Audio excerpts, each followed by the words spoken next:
Bonjour, ici Philippe Bouvard. Eh bien, je vous invite à suivre ma chaîne. Oui, vous savez, YouTube Philippe Bouvard officiel. À bientôt. RTL, Bouvard se souvient. Philippe qui nous raconte ses expériences, ses rencontres, bref, son vécu avec les grands de ce monde. Bonjour à vous. Salut mon cher Stéphane, bonjour vous tous.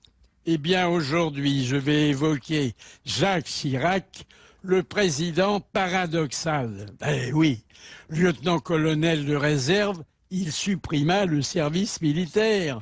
Ensuite, époux comblé de Bernadette, il la trompait presque chaque soir et si rapidement qu'on l'avait baptisé 3 minutes douche comprise. Enfin, il est le seul à avoir pu cumuler la mairie de Paris et l'hôtel Matignon et avoir passé 12 ans à l'Élysée, mais il est vrai, alourdi pendant 60 mois par un boulet nommé Lionel Jospin.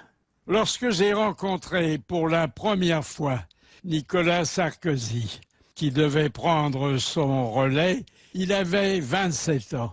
Et tout de suite, j'ai apprécié la vivacité de son intelligence, la clarté de ses propos et la simplicité de son comportement.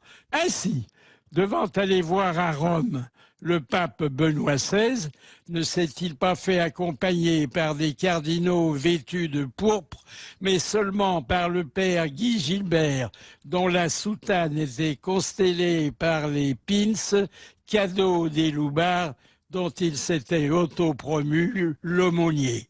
J'étais tout près de lui en 2007, lorsqu'on vint le prévenir que les carottes étaient cuites. Et il partit à toute allure vers la gloire, vers le pouvoir et vers les soucis.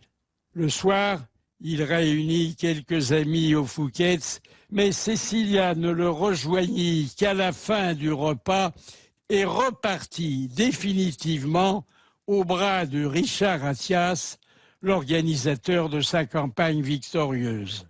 La dernière fois que je l'ai vu, c'était à Cannes à l'occasion d'un récital que donnait Carla Bruni.